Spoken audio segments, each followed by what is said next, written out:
Eh bien bonjour les clowns, c'est Jérémy, j'espère que vous allez bien. On se trouve aujourd'hui pour une nouvelle vidéo, une imité de geek, et cette fois on va parler de All Star Superman, sorti en 2011 et réalisé par, attention roulement de tambour, Sam Liu. Eh oui, encore notre petit Samy adoré. Et je suis pas prêt de te lâcher, hein. Je te le dis Sam Liu, je suis pas prêt de te lâcher, hein. Je ne suis pas prêt de te lâcher parce que tu as encore plein d'autres animés ici qui vont arriver, des bons et du mauvais, bien évidemment. Mais pour l'instant, concentre-nous sur All Star Superman, bien évidemment, qui est l'adaptation du comics All Star Superman. Et je tiens même à le préciser, je pense qu'il y a certains qui vont m'en vouloir, mais je n'ai pas lu. Je n'ai pas encore lu ce comics-là, franchement. Mais dites-moi en commentaire si c'est un comics qui vaut vraiment le coup. Mais de toute façon, quand je vois ce que j'ai pu retenir et tout ça, en cherchant mes notes sur Internet, je peux vous dire que ouais, c'est totalement un peu spécial. Alors au niveau scénario, on a Superman qui reçoit qui se fait vraiment infecter par une énorme dose de radiation au niveau du soleil à cause d'une soi-disant mission suicide. Et donc du coup, on a affaire à un Superman qui est mourant en fait. Il est mourant, il est malade, comme s'il avait atteint comme s'il avait développé un cancer en fait. Il a développé un cancer.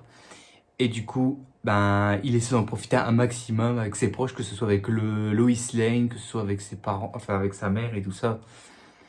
Et bien évidemment aussi avec son ennemi juré, Lex Luthor, qui lui aussi va connaître aussi la mort, puisque il vient d'être condamné à la chaise électrique, il est dans le couloir de la mort. Et voilà, donc en gros, Superman va essayer de tout faire pour passer le restant de ses jours auprès de ses proches. Alors, je ne vais pas aller passer à quoi mi-chemin, je vais d'abord commencer par ce qui m'a dérangé le plus. C'est que tout le long de ce film animé-là, tu ressens le côté de l'âge d'argent des comics. Parce que ce comics-là, si je me rappelle bien, il est sorti dans l'âge d'argent, donc voilà. Je connais plus la date, hein, mais bon. Et donc du coup, le problème, c'est que là, tu vois tout, que c'est vraiment à 100% sur l'âge d'argent. Par exemple, le coup de Superman avec toute son armée de robots qu'il y a dans sa forteresse de solitude. Là, c'est un peu exagéré. De base, Superman est tout seul dans sa forteresse de solitude. Il n'a besoin de personne. Mais ça, on peut très bien s'en passer. Mais bon, le coup des robots et tout ça, en plus, quand il envoie son armée de robots vaincre le boss final à la fin, c'était un petit peu exagéré. Ensuite, tu as l'espèce de créature déjà, l'espèce de créature que Superman la nourrit grâce au soleil. Genre, je me suis dit, qu'est-ce que c'est que ce genre de créature? C'est quoi ce genre de personnage en fait? Est-ce que c'est un personnage que tu peux voir, enfin, est-ce que c'est un animal que tu peux trouver, je sais pas moi, un chenil ou quelque chose comme ça? Ou alors que tu peux le voir soit à Paradisio ou à Paradisa? Je sais pas, mais ce genre d'animal, je ne sais pas comment tu fais, hein. Et en plus, tu le nourris avec du soleil. Donc là, même pas avec des croquettes ni rien, non. Avec le soleil. C'est parfait le soleil, c'est parfait le soleil. Le soleil, franchement, quoi, le soleil. Des petits bouts de soleil, hein, des bouts de soleil, hein, pas le gros soleil qu'on a nous sur la planète Terre, non, des petits bouts de soleil, voilà. On a quoi d'autre qui m'a dérangé? Alors tu as un personnage que franchement, d'où elle sort ce personnage-là? C'est une soi-disant nièce de Lex Luthor, où j'ai oublié son nom, mais je vais l'appeler Mercredi Adams, parce qu'elle ressemble à Mercredi Adams, avec ses longues couettes et tout ça qui arrive jusqu'en bas. Un personnage franchement aussi qui sert à rien, c'est juste un ersatz de... comment il s'appelle dans Superman 2 ou Superman 3, je sais pas, Lenny Luthor, voilà. Où là, ce personnage-là ressemble à Lenny Luthor que tu peux voir dans Superman 2 ou 3 de Richard Donner, je sais plus, bref. Mais ça, franchement, c'est exagéré, quoi, c'est exagéré. T'as quoi d'autre? T'as aussi une potion pour que t'aies les pouvoirs de Superman. Ça, c'est n'importe quoi, franchement. Mais encore, ce qui me fait encore le plus rire, c'est que tu as une machine qui teste la la force de Superman. Donc déjà, cette machine-là, je me dis, comment ça fonctionne, comment elle est construite, tu sais pas. Tu sais pas. En plus, tu vois, dès le début du film, il soulève un truc comme ça, là, et comme ça, et puis voilà, quoi. Oh là là, le cotage d'argent à l'époque, mon Dieu. Et puis, t'as aussi des hommes reptiles qui vivent en plein milieu de la Terre. Non, mais quand je vois ça, je me suis dit, non, mais c'est pas possible, quoi. C'est pas possible. C'est pas possible, quoi. Comment ça se fait qu'à l'âge d'argent, tu peux avoir des trucs pareils, franchement. Oh, l'âge d'argent, c'est comme ça, mais bon. Bon, ça, c'est le côté âge d'argent que j'aime pas parce que je sais que beaucoup de gens ont connu l'âge d'argent. Parce que ça date, je crois, des années 50, 60, quelque chose comme ça, je sais plus. Mais bon, bref, moi, j'aime pas. Moi, je connais l'âge sombre, donc l'âge moderne qu'on a actuellement. Mais bon, l'âge d'argent, j'ai pas encore connu. J'ai rien connu, en fait, tout ça. L'âge d'argent. Je vais seulement découvrir ça, comment l'âge d'argent était à l'époque. Je raconte pas de bons souvenirs, hein.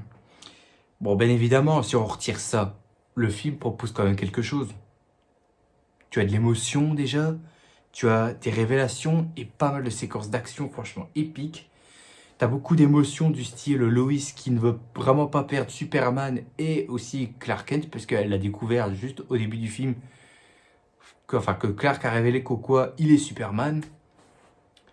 Ça, j'avais trouvé ça très bien. Après, le fait qu'au quoi elle est en larmes parce qu'elle sent qu'au quoi Superman part et tout ça. Parce que le mec, il doit foncer vers le soleil pour sauver l'humanité entière, enfin pour sauver la planète entière. Beaucoup de scènes de révélation.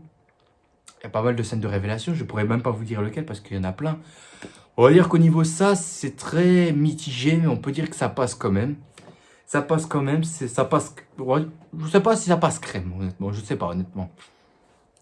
Mais bon, c'est pas très sympathique. Enfin, c'est pas très sympa les révélations.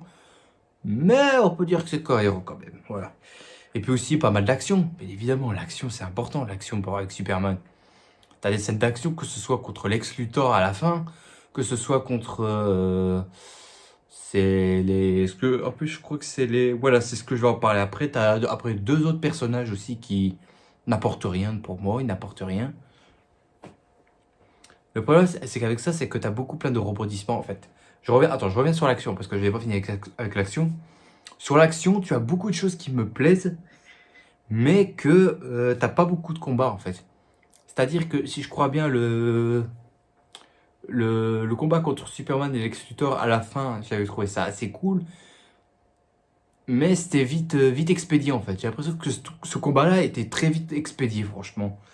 C'était très vite expédié. Je voulais un combat beaucoup plus dynamique. Bon, le combat était très bien, certes. Mais c'est pas assez, franchement. Je trouve que le combat final avec Lex Luthor, c'est pas assez en fait. C'est vraiment pas assez. Mais d'autant que tu as des choses qui sont vraiment complètement incohérentes, du style Lex Luthor qui a. Mais ça, j'en reviens aussi avec le côté âge d'argent. De base, quand tu es un prisonnier, quels sont les trucs que tu fais? Tu fais soit de la vaisselle, soit tu te fais massacrer dans les douches, tu vas à la salle de. Tu as une salle de sport où tu y vas quand tu veux, et voilà quoi. Alors que là, Lex Luthor, qu'est-ce qu'il fait? Ben, déjà, il va à la salle de sport, déjà, oui, il y a une salle de sport, il va dans la salle de sport, bien évidemment. Mais le mec, qu'est-ce qu'il a eu l'idée pour dans cette prison? C'est qu'il a un labo entièrement à lui. C'est-à-dire que tu as une pièce de genre de 40 mètres carrés. C'est un labo complètement à lui. Il a même créé un petit androïde là, c'est bibliothèque, je sais pas quoi là, qui lui récite toutes des fables et tout ça. En voyant ça, je me suis dit, quel genre de truc là? C'est un truc VTech, tu peux acheter ça où? À Mediamarkt, à Krefeld? Je sais pas. Le genre de choses ainsi, je suis désolé, ça pue franchement. Ça pue vraiment la merde et ça, c'est mauvais ça.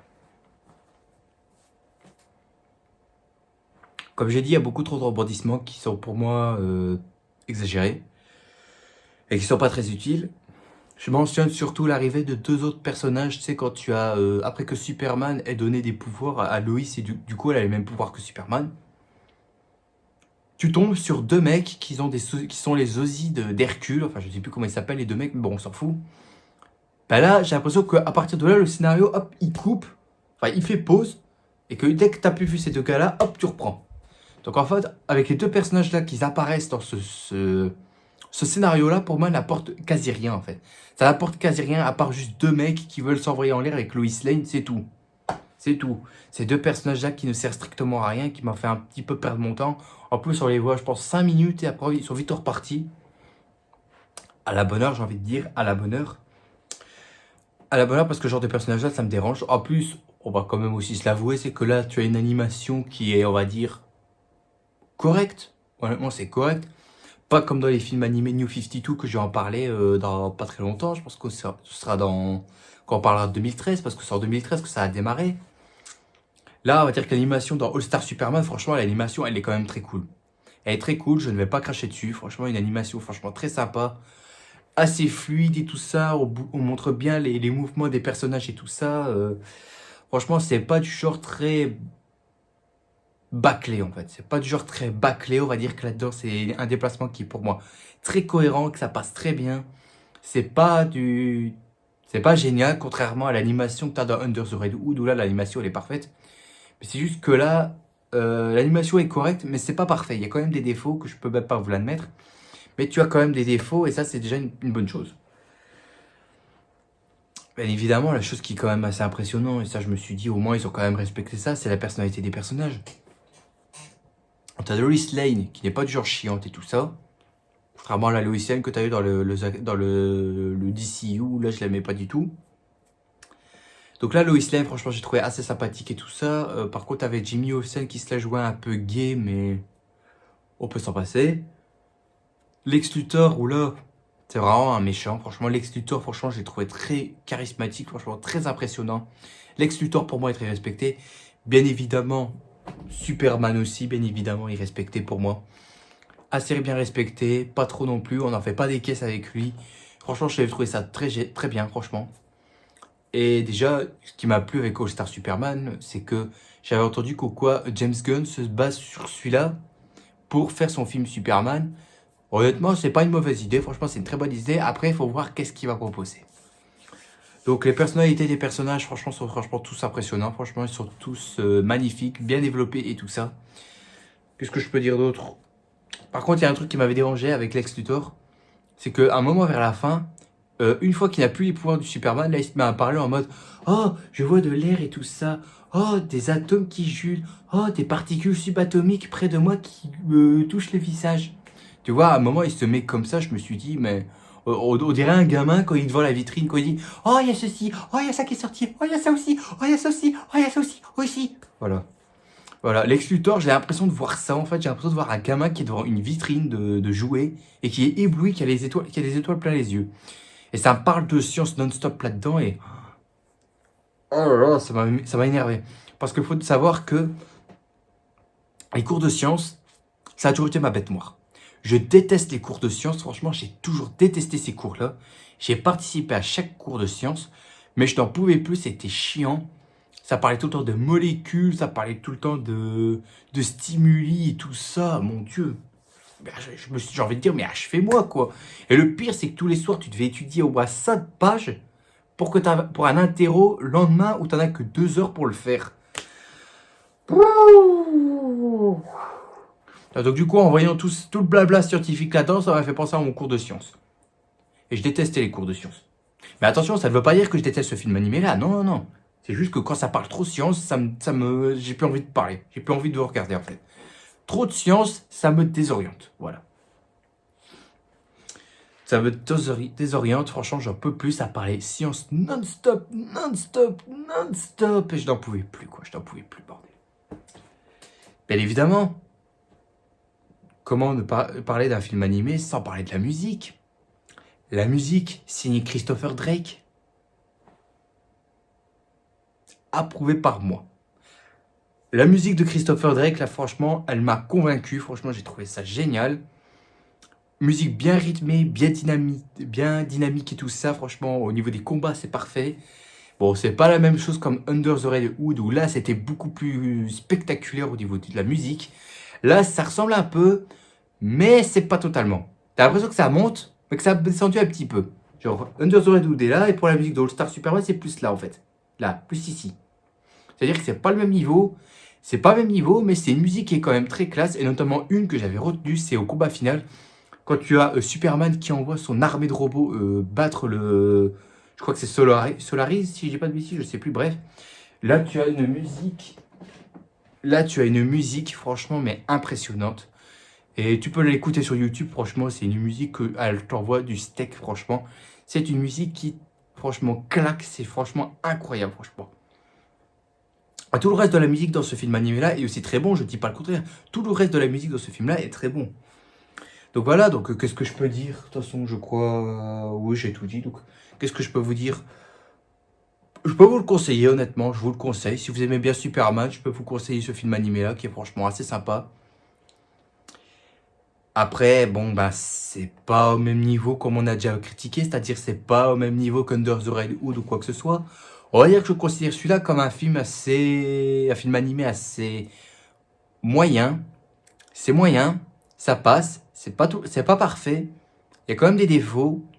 Même le côté H d'argent va peut-être perturber certaines personnes qui vont le regarder, parce que moi c'est le cas, ça m'avait perturbé. Même si tu oublies ça, on peut dire que tu passes quand même un très bon moment. Je vais pas te le mentir, tu passes quand même un bon moment devant All Star Superman, donc je ne vais pas te le gâcher. Si tu veux le regarder, je te l'interdis pas, tu peux. Tu peux. Et je te le conseille si tu peux. Parce que c'est quand même un bon film, c'est pas parfait, il est moyen, mais ça se laisse regarder quand même. All Star Superman, ça se laisse se regarder.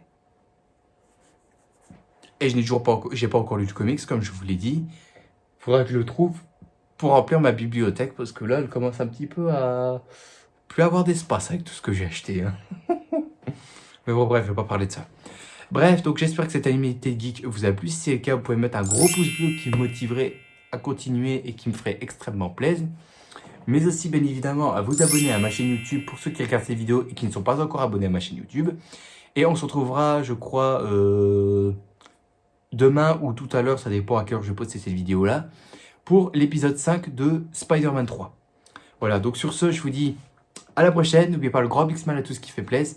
Et profitez de la vie aussi, elle est extrêmement importante. Il faut absolument surtout pas la gâcher. C'est moi qui vous le dis. Et écoutez ce que je dis, parce que c'est important la vie. Allez, à plus tout le monde. Salut!